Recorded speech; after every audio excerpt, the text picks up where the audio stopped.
All right, we are reviewing the penultimate day, day 6 of CY1. So I'm going to click on the link. You've done the drill. You'll notice we got a Faith Press template, slide deck, and lesson plan. I'll take the lesson plan first. We have two purposes for today, and that's to introduce the life of St. Ignatius, understand what is the call of an Ignatian education versus an education in a public or a private school.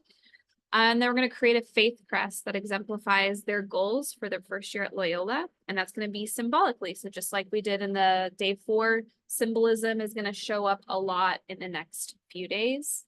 We'll do a bell ringer prayer, norms, grad agenda, kind of normal to-dos, quote discussion. We'll review what we've learned up to this point about CY1. We'll watch the olive video, and then we'll create a crest of our own. So without further ado, students should really know what they're doing by now. Page 32, looking at this quote and seeing what it has to do with the grad value of loving, which we haven't gone over yet, but most students can intuit what loving means. That prayer for generosity, we're going to pray it. We'll notice that we're missing a line, to labor and not to ask for rewards. See if the student will remember that and then pray the prayer. For this, we want them to choose a norm. I forget the prompt, but it's in their planner. So make sure they check their planners to understand what norm they're looking for. And then we want to review grad values. What are they? Their characteristics. Which ones have we gone over already? Open to growth. Check. Intellectually distinguished. Check. And in your warm up today, what's the last one we're going to go over? You got it. Loving. Can somebody read that out loud? So this is animated. So make sure you're just able to keep up with the animations.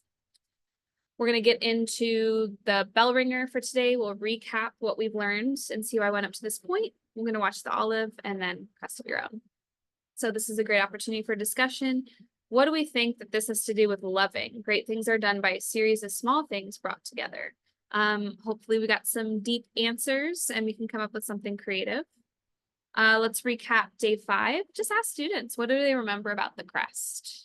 Hopefully they remember the loboya, so lobos and oya, the Onás family colors, the L for Loyola, the stripes. So have a moment. Talk about how it showed up on Rupert Hall. It also shows up on during commencement on their graduation. I don't even know what those are called, envelopes or portfolios. Talk about AMDG. What is AMDG? Anyone figure that out in the scavenger hunt? Yeah, it's Ad Majorem Dei Gloriam, for the greater glory of God. And we'll see that it's on Penny and Hannon and Ardoff, and it shows up 6 times, but 3 times on this picture. You can see it's everywhere. Talk about the crest also being in Levy Gymnasium and the Loyola L. We want to notice like AMDG shows up on their jerseys. It also shows up right here on the paw print. The L is in place of the crest. The L and the paw are generally the athletics symbol. Again, we got AMDG on these socks. And then what's really cool about the lacrosse helmets is they got the L for athletics, AMDG, and then this is my favorite, this cool schematic of Loyola Hall.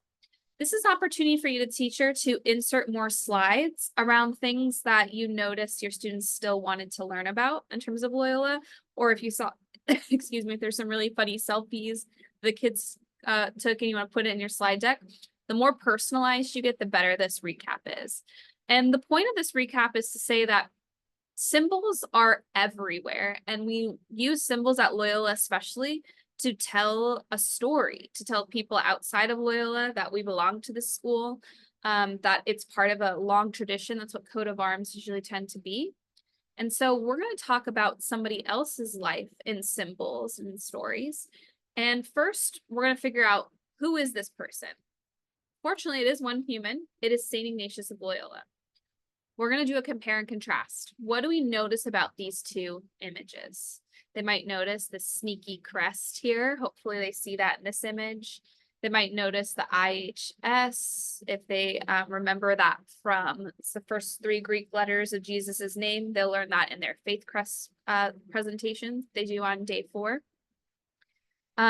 This guy has a lot of armor. He's a little bit more demure. He's holding his chest. So it's almost like a sense of pride.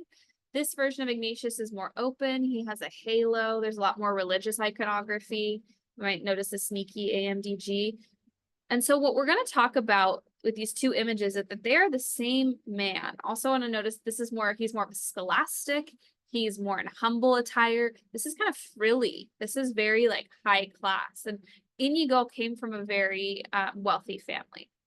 So we're going to talk about how both of these versions of Ignatius are true, but we want to work towards being authentic. And what does it mean to be authentic? It means to be genuine, to be truest to oneself. And Ignatius began his journey thinking that he was going to be a soldier and die in the glory of battle. And instead, he became a priest and a saint, and he died in the glory of God. And so he went through this journey of authenticity. We're going to learn about this journey of authenticity. Prime the pump here before you start, like, okay, let's watch this video.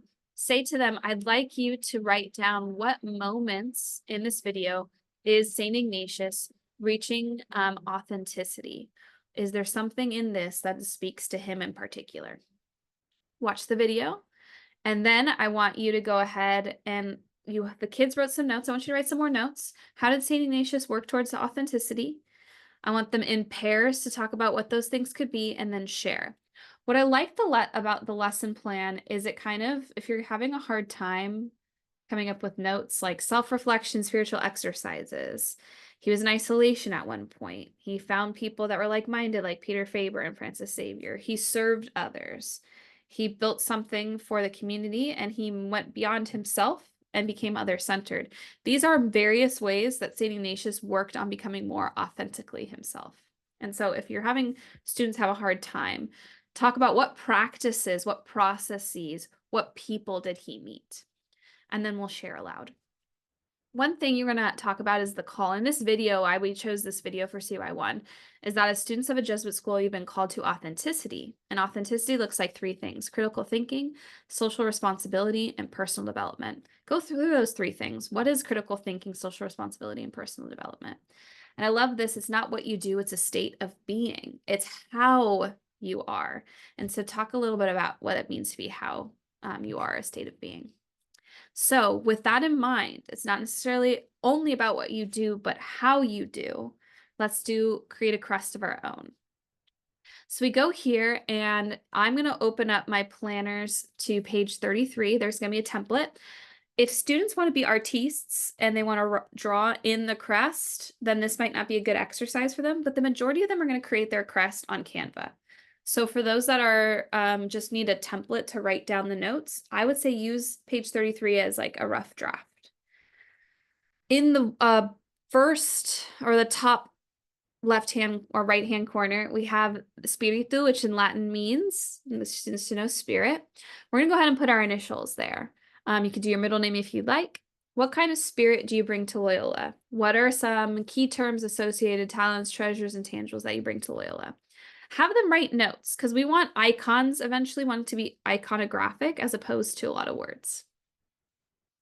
Then we're going to move down to from the heart, cor, and they're going to just put their Canvas 6-word memoir. It's this idea of that they're choosing Loyola and Loyola is choosing them back. Either they choose them and their life story, or they chose Loyola, so we want them to see that what they committed to in their 6 words.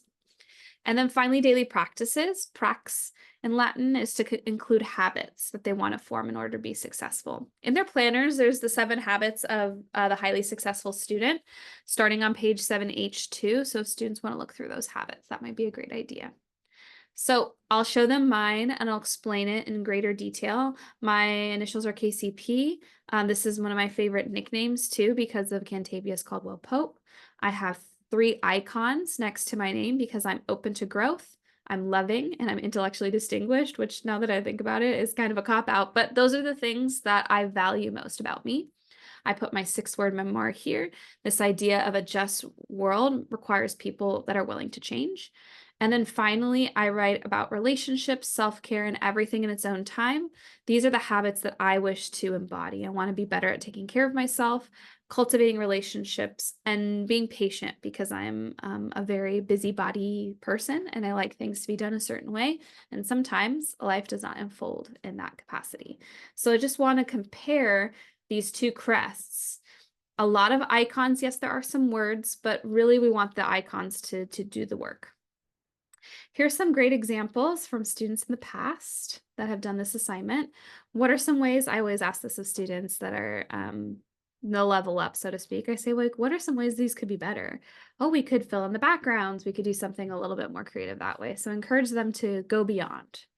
And then they have about 15 minutes. You have a timer. They're going to download the Faith Crest template that's on Canvas. They're going to go and upload it to Canva, and then they're going to create. When I'm here, Faith Crest template, it's right underneath the motto grade. So yeah, we do that. And scene. That's the class. Independent work time, finishing up last minute stuff. They might ask about this banner. Tell them don't delete it, but don't do anything with it yet. All right, that's all.